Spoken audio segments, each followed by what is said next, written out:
السلام علیکم، کیسے ہیں آپ؟ امید کرتی ہوں آپ سب بخیر و عافیت ہوں گے۔ تو چلیے وہیں سے شروع کرتے ہیں جہاں سے ہم نے چھوڑا تھا۔ آپ صلی اللہ علیہ وسلم نے بنا خون اور قتل غارت گری کے مکہ کو فتح کر لیا، اور مکہ میں بڑی شان سے اللہ تعالیٰ نے داخل فرمایا۔ قصوہ پر بیٹھے ہوئے تھے، صحابہ کرام ساتھ میں تھے، اور آپ صلی اللہ علیہ وسلم نے اس دن کو معافی کا دن کہا ہے۔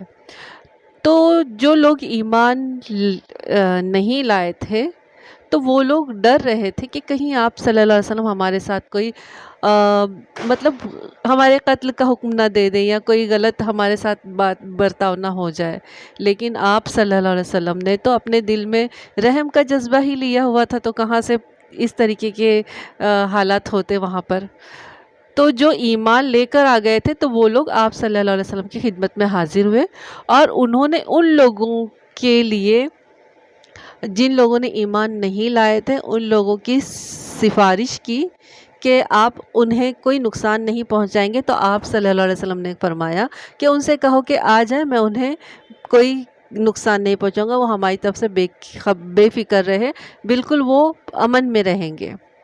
تو جب آپ صلی اللہ علیہ وسلم کا اس طریقے کا رویہ ہو گیا تو جو مسلمان نہیں ہوئے تھے وہ بھی ایمان لے کر آ گئے۔ اس دن عام معافی کا اعلان کے باوجود 11 آدمی ایسے تھے جن کے بارے میں حضور صلی اللہ علیہ وسلم نے حکم فرمایا تھا کہ انہیں قتل کر دیا جائے، یہاں تک کہ اگر ان میں سے کوئی خانہ کعبہ کا پردہ بھی پکڑ لے اور پردہ پکڑ کر کھڑا ہو جائے تو اسے بھی قتل کر دیا جائے۔ اس میں عبداللہ بن ابی سرحہ بھی تھے۔ یہ حضرت عثمان رضی اللہ تعالیٰ عنہ کے رضائی بھائی تھے، دودھ شریک بھائی تھے۔ یہ بعد میں مسلمان ہو گئے تھے، اس لیے انہیں قتل نہیں کیا گیا۔ دوسرے اکرمہ بن ابو جہل تھے، یہ بھی بعد میں مسلمان ہو گئے۔ غرض ان 11 میں سے زیادہ تر مسلمان ہو گئے، اس لیے انہیں قتل نہیں کیا گیا اور یہ بچ گئے۔ اس روز کچھ مشرکوں نے مقابلہ کرنے کی بھی ٹھانی، ان میں صفوان بن امیہ، اکرمہ بن ابی جہل، سہیل بن عمرو جو معاہدے کے وقت تھے نا، وہ جو بعد میں ایمان لے کر آگے آپ صلی اللہ علیہ وسلم کے ساتھی بن گئے تھے، یہ سارے لوگ شامل تھے۔ یہ لوگ اپنے ساتھیوں کے ساتھ خندمہ کے مقام پر جمع ہوئے۔ خندمہ مکہ معظمہ کا ایک پہاڑ ہے۔ ان لوگوں کے مقابلے کے لیے نبی کریم صلی اللہ علیہ وسلم نے خالد بن ولید رضی اللہ تعالیٰ عنہ کو بھیجا۔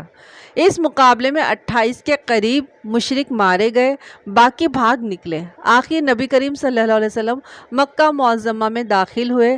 آپ صلی اللہ علیہ وسلم اس وقت اپنی اونٹنی قصوہ پر سوار تھے۔ آپ صلی اللہ علیہ وسلم کے پیچھے اسامہ بن زید بیٹھے تھے۔ آپ صلی اللہ علیہ وسلم نے یمنی چادر کا ایک پلہ سر پر لپیٹ رکھا تھا اور عاجزی اور انکساری سے سر کو کجاوے پر رکھا ہوا تھا۔ آپ صلی اللہ علیہ وسلم فرما رہے تھے، اے اللہ، زندگی اور عیش آخرت کا ہے۔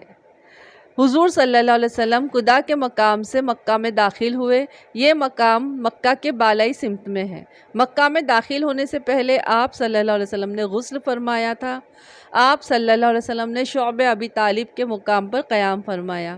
یہ وہی گھاٹی ہے جس میں قریش نے آپ صلی اللہ علیہ وسلم کو 3 سال تک رہنے پر مجبور کر دیا تھا، مطلب جب مسلمانوں کا بائیکاٹ ہوا تھا، بائیکاٹ کیا تھا لوگوں نے تب، اور وہ 3 سال مسلمانوں کے لیے انتہائی دکھ اور درد کے سال تھے۔ حضور اکرم صلی اللہ علیہ وسلم شہر میں داخل ہوئے اور مکہ کے مکانات پر نظر پڑی تو اللہ کی حمد و ثنا بیان کی۔ مکہ میں حضور صلی اللہ علیہ وسلم پیر کے دن داخل ہوئے۔ جب آپ صلی اللہ علیہ وسلم نے مکہ سے ہجرت کی تھی وہ بھی پیر ہی کا دن تھا۔ آخر حضور صلی اللہ علیہ وسلم حرم میں داخل ہوئے۔ حضرت ابو بکر صدیق آپ صلی اللہ علیہ وسلم کے برابر چل رہے تھے۔ آپ صلی اللہ علیہ وسلم ان سے باتیں کرتے رہے تھے، اور پھر آپ صلی اللہ علیہ وسلم بیت اللہ میں داخل ہوئے اور اپنی اونٹنی پر بیٹھے بیٹھے ہی کعبہ کے طواف کیے۔ حضرت محمد بن مسلمہ رضی اللہ تعالیٰ عنہ آپ صلی اللہ علیہ وسلم کی اونٹنی کی مہار پکڑے ہوئے تھے۔ ان چکروں کے دوران آپ صلی اللہ علیہ وسلم نے ہاتھ مبارک سے حجر اسود کا استلام کیا، یعنی بوسہ دینے کا اشارہ کیا۔ اس وقت کعبہ میں 360 بت تھے۔ عرب کے ہر قبیلے کا بت الگ الگ تھا۔ حضور صلی اللہ علیہ وسلم کے ہاتھ میں اس وقت ایک لکڑی تھی جس سے ہر بت کو ہلاتے چلے گئے، بت منہ کے بل گرتے چلے گئے۔ اس وقت آپ صلی اللہ علیہ وسلم سورہ بنی اسرائیل کی آیت نمبر 81 تلاوت فرما رہے تھے۔ اس کا ترجمہ یہ ہے، حق آ گیا اور باطل گزر گیا، یعنی جاء الحق و زحق الباطل۔ واقعی باطل چیز تو یوں ہی آنی جانی ہے۔ طواف کے دوران حضور اکرم صلی اللہ علیہ وسلم حبل بت کے پاس پہنچے۔ قریش کو اس بت پر بڑا فخر تھا، وہ اس کی عبادت پر بہت فخر کیا کرتے تھے۔ یہ قریش کے سب سے بڑے بتوں میں سے ایک تھا۔ آپ صلی اللہ علیہ وسلم نے وہ لکڑی اس بت کی آنکھ پر ماری، پھر آپ صلی اللہ علیہ وسلم کے حکم سے اس بت کے ٹکڑے ٹکڑے کر دیے گئے۔ اس وقت حضرت زبیر بن عوام نے حضرت ابو سفیان سے کہا، اے ابو سفیان، حبل تو توڑ دیا گیا، تم اس پر بہت فخر کیا کرتے تھے نا؟ یہ سن کر حضرت ابو سفیان بولے، اے ابن عوام، اب ان باتوں کا کیا فائدہ؟ حضور صلی اللہ علیہ وسلم مقام ابراہیم پر پہنچے۔ اس وقت یہ مقام خانہ کعبہ سے ملا ہوا تھا۔ اس کے بعد حضور صلی اللہ علیہ وسلم نے حضرت علی سے فرمایا، میرے کندھوں پر کھڑے ہو کر کعبہ کی چھت پر چڑھ جاؤ اور چھت پر بنی خزاعہ کا جو بت ہے اس پر چوٹ مارو، مطلب اس کو توڑ دو۔ حضرت علی رضی اللہ تعالیٰ عنہ نے حکم کی تعمیل کی اور چھت پر چڑھ کر بتوں کو ضرب لگائی۔ یہ آہنی سلاخوں سے نصب کیا گیا تھا، آخر اکھڑ گیا۔ حضرت علی نے اس کو اٹھا کر نیچے پھینک دیا۔ اب حضور اکرم صلی اللہ علیہ وسلم نے حکم فرمایا، بلال، عثمان بن ابی طلحہ سے کعبہ کی چابی لے آؤ۔ چابیاں آ گئی تو دروازہ کھولا گیا اور آپ صلی اللہ علیہ وسلم کعبہ میں داخل ہوئے۔ آپ صلی اللہ علیہ وسلم نے اس سے پہلے حضرت عمر کو یہ حکم دیا تھا کہ کعبہ میں پہنچ کر وہاں بنی ہوئی تصاویریں مٹا دے۔ چنانچہ آپ صلی اللہ علیہ وسلم کے اندر داخل ہونے سے پہلے ہی تصاویریں مٹا دی جا چکی تھیں، لیکن ان تصاویر میں ایک تصویر حضرت ابراہیم علیہ السلام کی بھی تھی۔ حضرت عمر نے اس کو نہیں مٹایا۔ اس پر نظر پڑی تو آپ صلی اللہ علیہ وسلم نے حضرت عمر سے فرمایا، عمر، کیا میں نے تمہیں حکم نہیں دیا تھا کہ کعبہ میں کوئی تصویر باقی نہ چھوڑنا؟ اس موقع پر آپ صلی اللہ علیہ وسلم نے یہ بھی ارشاد فرمایا، اللہ تعالیٰ ان لوگوں کو ہلاک کرے جو ایسی چیزوں کی تصاویر بناتے ہیں جنہیں وہ پیدا نہیں کر سکتے۔ اللہ تعالیٰ انہیں ہلاک کرے، اور وہ اچھی طرح جانتے ہیں کہ ابراہیم نہ یہودی تھے نہ نصرانی، بلکہ وہ پکے سچے مسلمان تھے۔ اس کے بعد اس تصویر کو بھی مٹا دیا گیا۔ حضور صلی اللہ علیہ وسلم نے وہاں 2 ستونوں کے درمیان 2 رکعت نماز ادا کی۔ جب آپ اور آپ کے چند صحابہ کعبہ کے اندر داخل ہوئے تھے، اس وقت حضرت خالد بن ولید پہرا دینے کے لیے دروازے پر کھڑے ہو گئے تھے۔ وہ مزید لوگوں کو اندر داخل ہونے سے روکتے رہے۔ پھر آپ صلی اللہ علیہ وسلم باہر تشریف لائے اور مقام ابراہیم پر پہنچے۔ مقام ابراہیم اس وقت خانہ کعبہ سے ملا ہوا تھا۔ آپ صلی اللہ علیہ وسلم نے وہاں 2 رکعتیں نماز ادا کی۔ اس کے بعد آب زمزم منگا کر پیا اور وضو فرمایا۔ صحابہ کرام اس وقت لپک لپک کر حضور صلی اللہ علیہ وسلم کے وضو کا پانی لے کر اپنے چہروں پر ملنے لگے۔ مطلب یہ کہ وہ آپ صلی اللہ علیہ وسلم کے وضو کے پانی کو نیچے گرنے نہیں دے رہے تھے۔ مشرکین مکہ نے جب یہ حالت دیکھی تو پکار اٹھے، ہم نے آج تک ایسا منظر نہیں دیکھا اور نہ ہی سنا کہ کوئی بادشاہ اس درجے کو پہنچا ہو۔ اللہ کے رسول صلی اللہ علیہ وسلم جب حرم میں آ کر بیٹھ گئے تو لوگ آپ صلی اللہ علیہ وسلم کے ارد گرد جمع ہو گئے۔ ایسے میں حضرت ابو بکر صدیق رضی اللہ تعالیٰ عنہ اٹھ کر کھڑے ہو گئے اور اپنے والد ابو قحافہ کا ہاتھ پکڑ کر انہیں لے آئے۔ ابو قحافہ کی بینائی جاتی رہی تھی، مطلب وہ بینائی سے محروم تھے۔ ادھر جو ہی آپ صلی اللہ علیہ وسلم کی نظر ابو قحافہ پر پڑی تو فرمایا، اے ابو بکر، تم نے اپنے والد محترم کو گھر پر ہی کیوں نہ رہنے دیا؟ میں خود ان کے پاس چلا جاتا۔ اس پر حضرت ابو بکر صدیق نے عرض کیا، یا رسول اللہ، یہ اس بات کے زیادہ حقدار ہے کہ یہ خود چل کر آپ کے پاس آئے۔ حضرت ابو بکر نے ابو قحافہ یعنی اپنے والد کو آپ صلی اللہ علیہ وسلم کے سامنے بٹھا دیا۔ آپ صلی اللہ علیہ وسلم نے اپنے دست مبارک کو ان کے سینے پر پھیرا اور فرمایا، مسلمان ہو کر عزت اور سلامتی کا راستہ اختیار کرو۔ وہ اسی وقت مسلمان ہو گئے۔ آپ صلی اللہ علیہ وسلم نے فرمایا، ابو بکر تمہیں مبارک ہو۔ حضرت ابو بکر بولے، قسم ہے اس ذات کی جس نے آپ کو حق اور صداقت کے ساتھ ظاہر فرمایا، میرے والد ابو قحافہ کے اسلام کے مقابلے میں آپ کے چچا ابو طالب ایمان لے آتے تو یہ میرے لیے زیادہ خوشی کی بات ہوتی۔ اس وقت ابو قحافہ رضی اللہ تعالیٰ عنہ کے بال بڑھاپے کی وجہ سے بالکل سفید ہو چکے تھے۔ حضور صلی اللہ علیہ وسلم نے ان سے فرمایا، ان بالوں کو مہندی سے رنگ لو لیکن سیاہ خضاب نہ لگاؤ۔ مورخین نے لکھا ہے کہ سب سے پہلے حضرت ابراہیم علیہ السلام کو اپنے بالوں کی سفیدی کا احساس ہوا تھا۔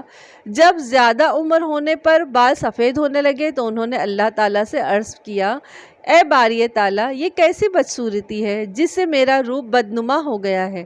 اس پر اللہ تعالیٰ نے ارشاد فرمایا، یہ چہرے کا وقار ہے، اسلام کا نور ہے، میری عزت کی قسم، میرے جلال کی قسم، جس نے یہ گواہی دی کہ میرے سوا کوئی معبود نہیں اور یہ کہ میری خدائی میں کوئی شریک نہیں، اور اس کے بال بڑھاپے کی وجہ سے سفید ہو گئے، تو قیامت کے دن مجھے اس بات پر حیا آئے گی کہ اس کے لیے میزان عدل قائم کروں یا اس کا نامہ اعمال سامنے لاؤں یا اسے عذاب دوں۔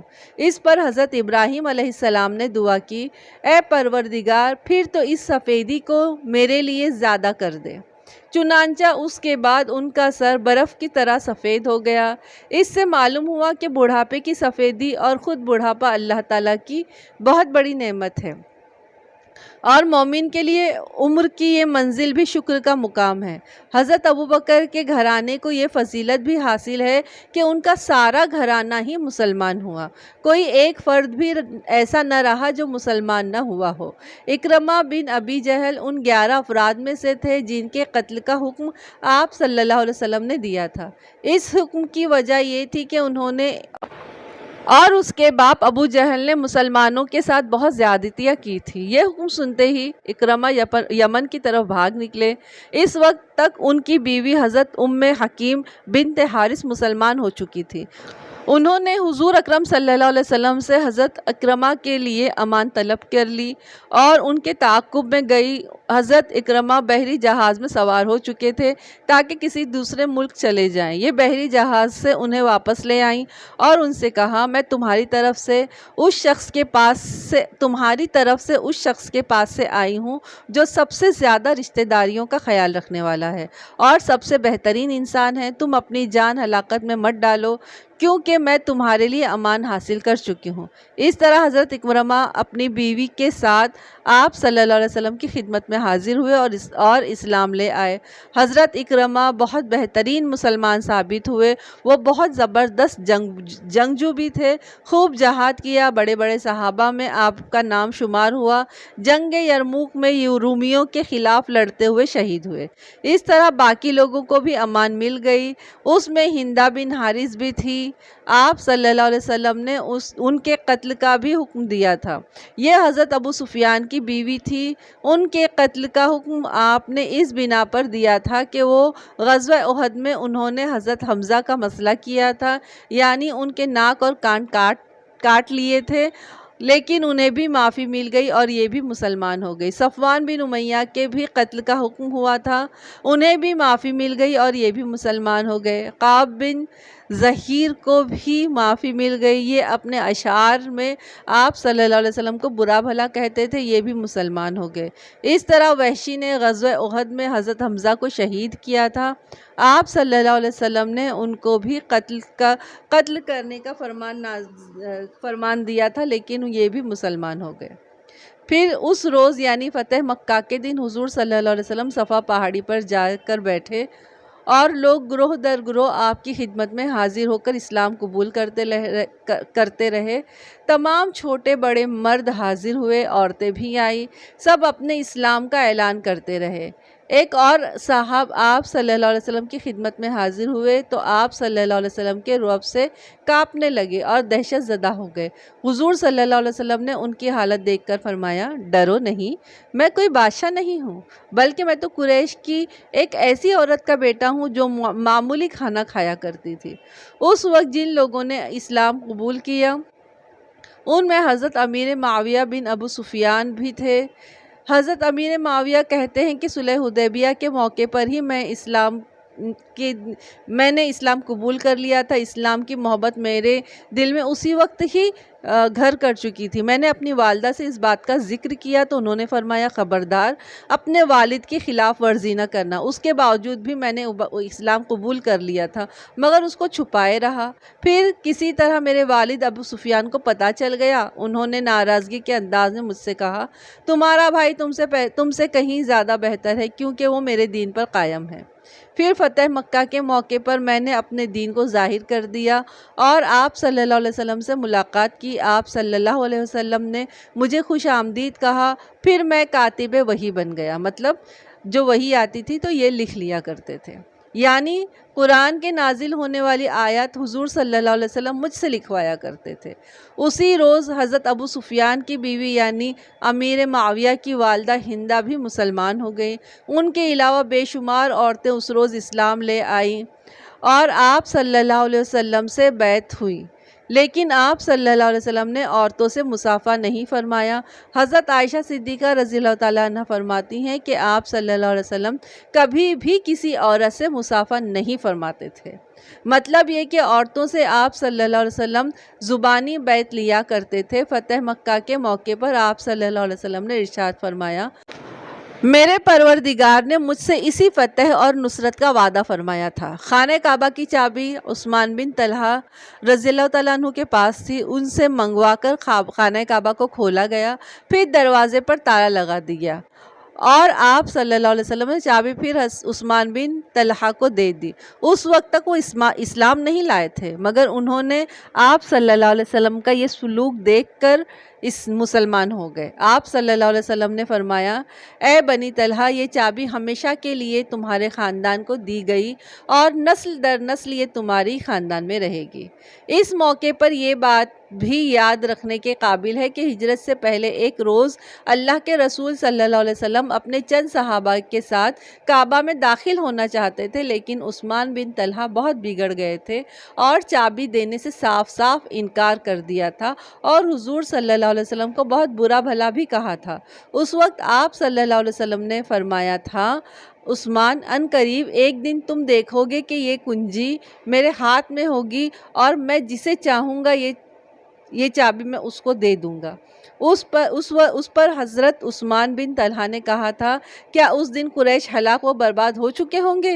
حضور صلی اللہ علیہ وسلم نے ارشاد فرمایا تھا نہیں بلکہ اس دن آباد اور سر بلند ہو جائیں گے۔ حضرت عثمان بن طلحہ کو یہ تمام باتیں یاد آ گئی۔ جب آپ صلی اللہ علیہ وسلم نے وہ چابی ان کے حوالے کی، آپ صلی اللہ علیہ وسلم نے ارشاد فرمایا عثمان میں نے تم سے کہا تھا نا ایک دن تم دیکھو گے کہ یہ چابی میرے ہاتھ میں ہوگی اور میں جسے چاہوں گا یہ چابی اس کو دے دوں گا۔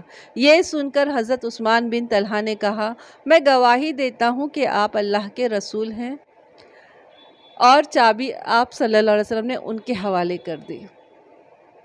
پھر اس روز آپ صلی اللہ علیہ وسلم نے حضرت بلال رضی اللہ تعالیٰ عنہ کو حکم دیا کہ کعبہ کی چھت پر چڑھ کر اذان دے، چنانچہ حضرت بلال رضی اللہ تعالیٰ عنہ نے اذان دی۔ اس کے بعد آپ صلی اللہ علیہ وسلم نے ارشاد فرمایا جو شخص اللہ پر اور قیامت کے دن پر ایمان رکھتا ہے وہ اپنے گھر میں کوئی بت نہ چھوڑے اور اس کو توڑ دے۔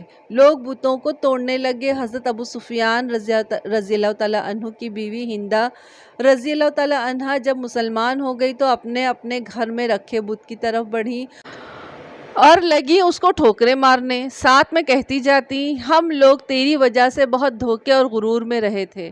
پھر رسول اللہ صلی اللہ علیہ وسلم نے گرد و نواح میں بھی صحابہ کرام رضی اللہ عنہم کو بھیجا تاکہ ان علاقوں میں رکھے ہوئے بتوں کو بھی توڑ دیا جائے۔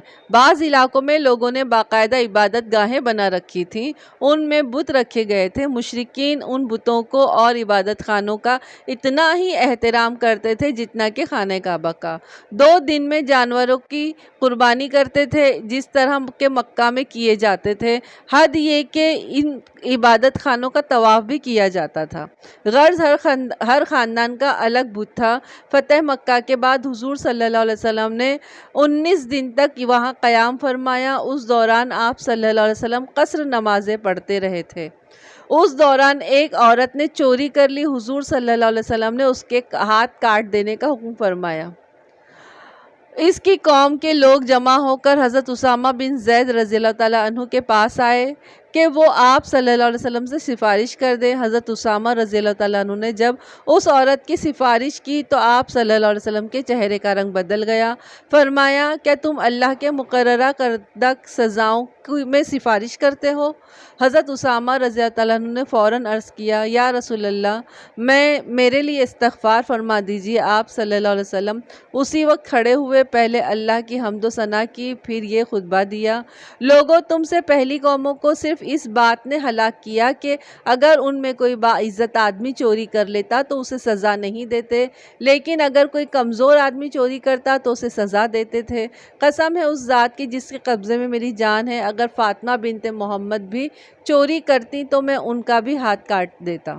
اس کے بعد آپ صلی اللہ علیہ وسلم کے حکم سے اس عورت کا ہاتھ کاٹ دیا گیا۔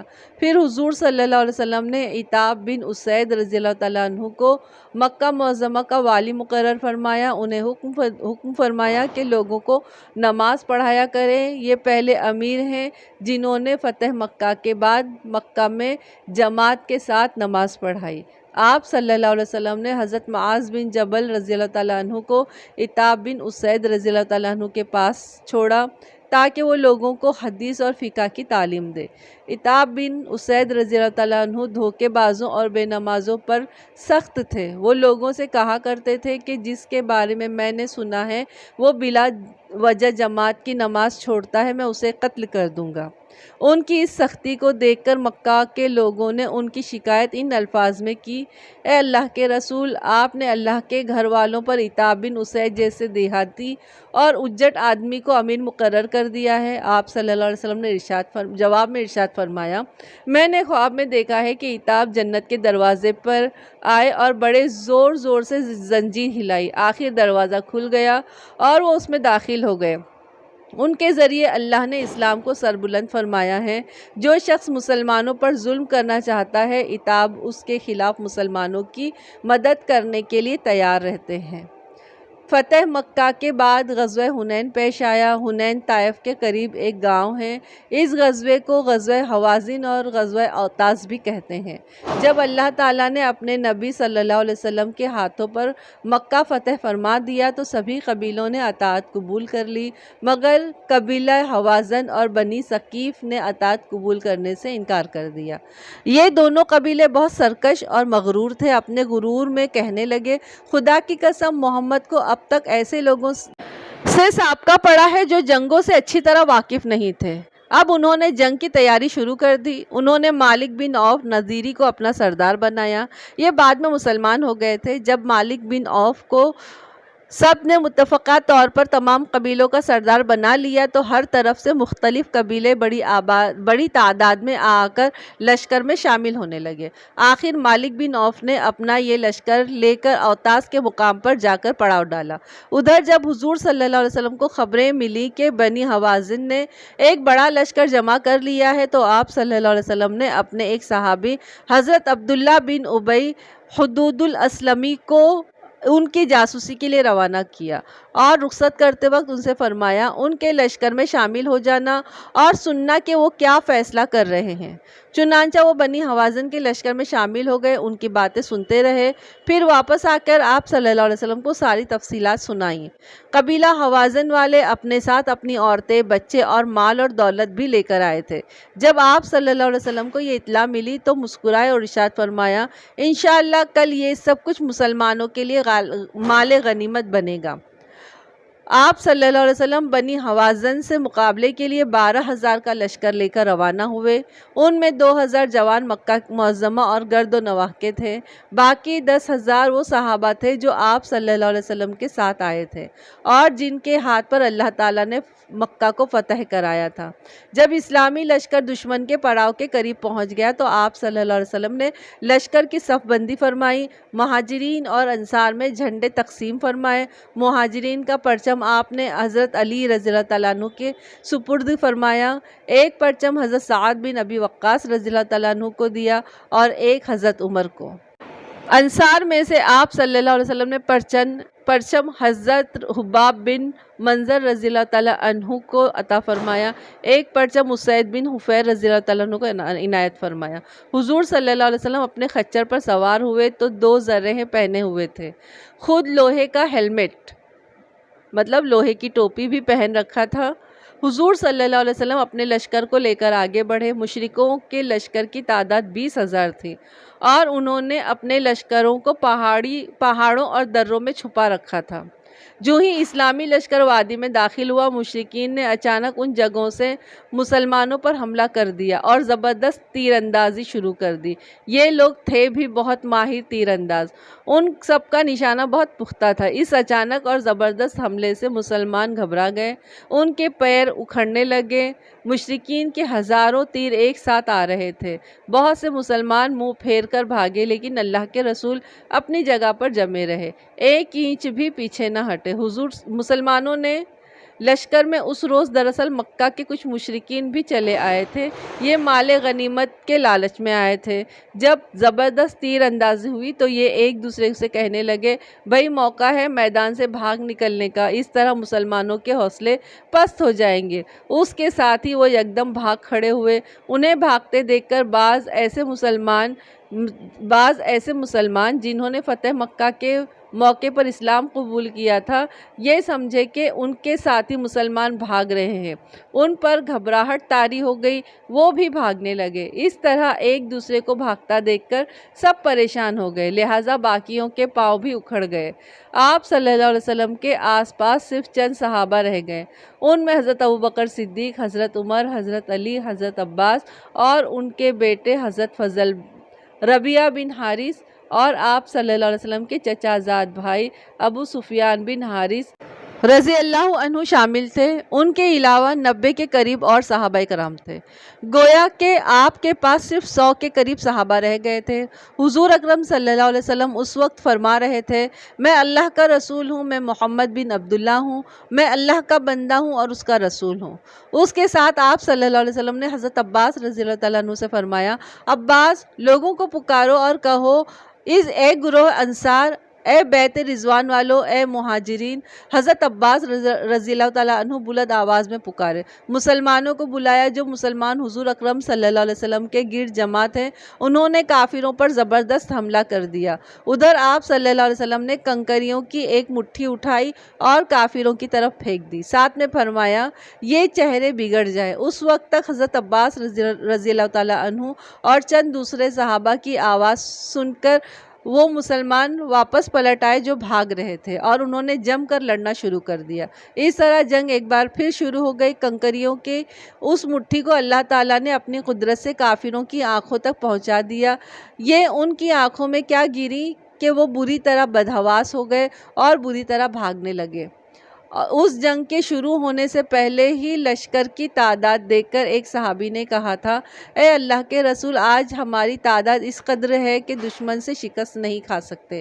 آپ صلی اللہ علیہ وسلم کو یہ بات بہت ناگوار گزری تھی، یہ الفاظ بہت گراں محسوس ہوئے تھے، کیونکہ ان میں فخر اور غرور کی بو تھی۔ اللہ تعالیٰ کے نزدیک بھی یہ جملہ ناپسندیدہ تھا، شاید اسی لیے شروع میں مسلمانوں کو شکست ہوئی، پھر اللہ نے کرم فرمایا اور مسلمانوں کے قدم جم گئے۔ پھر جب مشرکوں کو شکست ہوئی تو بری طرح بھاگے، تو آپ صلی اللہ علیہ وسلم نے حکم فرمایا، جو مشرک ہاتھ لگے اسے قتل کر دیا جائے۔ ساتھ ہی حضور صلی اللہ علیہ وسلم نے اعلان فرمایا، جو شخص نے کسی مشرک کو قتل کیا اس کے ہتھیار وغیرہ اسی کے ہوں گے۔ حنین کے میدان سے شکست کھا کر بنی حوازن کے کچھ لوگ اوتاس کے مقام پر پہنچ گئے، انہوں نے وہاں ڈیرے ڈال دیے۔ آپ صلی اللہ علیہ وسلم نے حضرت ابو عامر اشعری رضی اللہ تعالیٰ عنہ کو ایک دستہ دے کر ان کی طرف روانہ فرمایا اور خود اپنے خیمے کی طرف تشریف لے آئے۔ حضرت عائذ بن عمرو رضی اللہ تعالیٰ عنہ سے روایت ہے کہ غزوہ حنین میں میری پیشانی میں ایک تیر آ کر لگا، خون بہہ کر میرے سینے پر گرنے لگا۔ نبی کریم صلی اللہ علیہ وسلم نے اپنا دست مبارک میری پیشانی سے پیٹ تک پھیرا، خون اسی وقت بند ہو گیا اور میرے لیے دعا فرمائی۔ آپ صلی اللہ علیہ وسلم کے ہاتھ کا نشان میری پیشانی پر باقی رہ گیا۔ حضرت خالد بن ولید رضی اللہ تعالیٰ عنہ اس جنگ میں زخمی ہوئے تھے۔ آپ صلی اللہ علیہ وسلم نے اپنا لعاب دہن ان کے زخم پر لگایا۔ وہ فرماتے ہیں کہ تکلیف اسی وقت جاتی رہی۔ حنین میں مشرکوں کی شکست کے بعد بہت سے لوگ مسلمان ہو گئے۔ وہ جان گئے تھے کہ رسول اللہ صلی اللہ علیہ وسلم کو اللہ تعالیٰ کی مدد حاصل ہے۔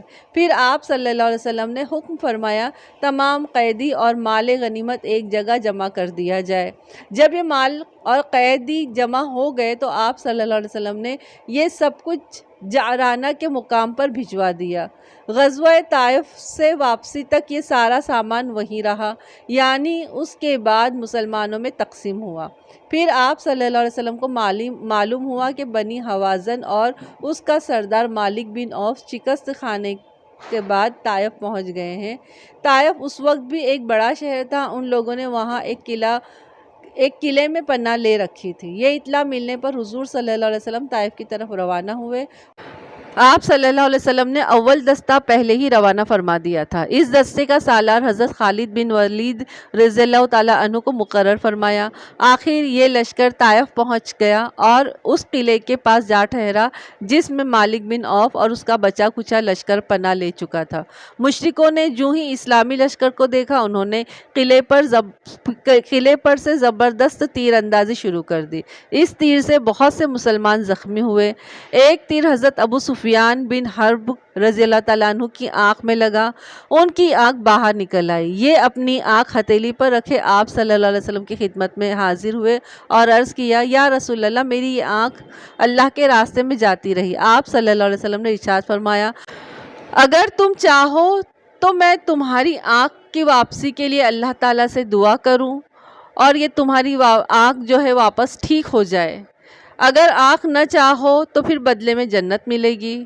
اس پر انہوں نے فرمایا، مجھے تو جنت ہی عزیز ہے۔ یہ کہا اور آنکھ پھینک دی۔ غزوہ طائف میں جو لوگ تیروں سے زخمی ہوئے تھے ان میں سے 12 آدمی شہادت پا گئے۔ آخر آپ صلی اللہ علیہ وسلم قلعے کے پاس سے ہٹ کر اس جگہ آ گئے جہاں اب مسجد طائف ہے۔ قلعہ کا محاصرہ جاری تھا کہ حضرت خالد بن ولید رضی اللہ تعالیٰ عنہ لشکر سے آگے نکل کر آگے بڑھے اور پکار کر کہنے لگے، کوئی ہے جو میرے مقابلے پر آئے؟ ان کی للکار کے جواب میں کوئی مقابلے پر نہ آیا۔ قلعے کے اوپر سے عبد یا لیل نے کہا، ہم میں سے کوئی شخص بھی قلعے سے اتر کر تمہارے پاس نہیں آئے گا۔ ہم قلعہ بند رہیں گے۔ ہمارے پاس کھانے پینے کا اتنا سامان ہے کہ ہمیں برسوں کافی ہو سکتا ہے۔ جب تک ہمارا غلہ ختم نہیں ہو جاتا ہم باہر نہیں آئیں گے۔ تم اس وقت تک ٹھہر سکتے ہو تو ٹھہرے رہو۔ محاصرے کو جب کئی دن گزر گئے تو حضرت عمر رضی اللہ تعالیٰ عنہ نے آپ صلی اللہ علیہ وسلم سے پوچھا، آپ طائف والوں پر فیصلہ کن حملہ کیوں نہیں فرما رہے؟ اس کے جواب میں آپ صلی اللہ علیہ وسلم نے فرمایا، ابھی مجھے طائف والوں کے خلاف کارروائی کرنے کا حکم نہیں ملا ہے۔ میرا خیال ہے کہ ہم اس وقت اس شہر کو فتح نہیں کریں گے۔ آخر جب اللہ تعالیٰ کی طرف سے حکم ملا تو آپ صلی اللہ علیہ وسلم نے واپسی کا حکم فرما دیا۔ لوگوں کو فتح کے بغیر جانا اچھا نہیں لگا۔ آپ صلی اللہ علیہ وسلم نے ان کی ناگواری بھانپ لی، چنانچہ فرمایا، اچھا تو پھر حملے کی تیاری کرو۔ لوگوں نے فوراً حملے کی تیاری شروع کری اور قلعے پر دھاوا بول دیا۔ اس طرح بہت سے مسلمان زخمی ہو گئے۔ اس کے بعد آپ صلی اللہ علیہ وسلم نے پھر اعلان کیا، اب ہم انشاءاللہ روانہ ہو رہے ہیں۔ اس مرتبہ یہ اعلان سن کر لوگ خوش ہو گئے اور فرما برداری کے ساتھ کوچ کی تیاری میں لگ گئے۔ یہ دیکھ کر آپ صلی اللہ علیہ وسلم ہنس پڑے۔ آپ کو ہنسی اس بات پر آئی کہ پہلے تو لڑنے پر تیار تھے اور واپس جانا برا محسوس کر رہے تھے، اب کس قدر جلدی خوش ہو گئے اور واپس جانے کے لیے تیار ہو گئے۔ دراصل اب صحابہ کرام رضی اللہ عنہم نے جان لیا تھا کہ اللہ کے رسول کی رائے ہی بالکل درست تھی۔ واپس روانگی کے وقت آپ صلی اللہ علیہ وسلم نے ارشاد فرمایا، اللہ تعالیٰ کے سوا کوئی معبود نہیں، اس کا وعدہ سچا ہے، اس نے اپنے بندے کی مدد فرمائی، اس اکیلے نے احزاب کو شکست دی۔ احزاب کا مطلب ہے وہ فوج جس میں بہت سے گروہ شامل ہوں۔ کچھ آگے بڑھنے پر آپ صلی اللہ علیہ وسلم نے فرمایا، ہم لوٹنے والے ہیں، توبہ کرنے والے ہیں اور عبادت کرنے والے ہیں، اپنے پروردگار کی عبادت کرنے والے ہیں اور اس کی تعریفیں بیان کرتے ہیں۔ طائف وہ شہر تھا جہاں لوگوں نے ہجرت سے پہلے بھی حضور صلی اللہ علیہ وسلم کو بہت ستایا تھا، لہو لہان کر دیا تھا، مگر اس کے باوجود پہلے بھی حضور اکرم صلی اللہ علیہ وسلم نے بد دعا نہیں کی تھی، اور اب بھی آپ صلی اللہ علیہ وسلم طائف والوں کے لیے دعا ہی کر رہے تھے۔ اے اللہ، بنی ثقیف کو ہدایت عطا فرما اور انہیں مسلمان ہونے کی حیثیت سے ہمارے پاس بھیج دے۔ اس لڑائی میں حضرت ابوبکر رضی اللہ تعالیٰ عنہ کے بیٹے حضرت عبداللہ رضی اللہ تعالیٰ عنہ بھی زخمی ہوئے تھے۔ اس زخم کے اثر سے وہ چند سال بعد حضرت ابوبکر صدیق رضی اللہ تعالیٰ عنہ کی خلافت کے دور میں انتقال فرما گئے۔ بس آج کے لیے اتنا ہی، اس کے آگے انشاءاللہ ہم پھر دیکھیں گے، بہت اچھے واقعات ہیں آگے، تو آپ لوگ میرے ساتھ بنے رہیے اور لائک کریے، کمنٹس لکھیے، اور جن لوگوں نے سبسکرائب نہیں کیا تو پلیز سبسکرائب کریے۔ لائک تو سنتے وقت ہی کر لیجئے نا، شروع میں ہی، آپ لوگ کرتے ہی نہیں ہیں۔ چلیے، تو پھر آپ لوگ اپنا خوب سارا خیال رکھیے، مجھے دعاؤں میں یاد رکھیے۔ ملتے ہیں اگلے حصے کے ساتھ میں، تب تک کے لیے السلام علیکم، اللہ حافظ۔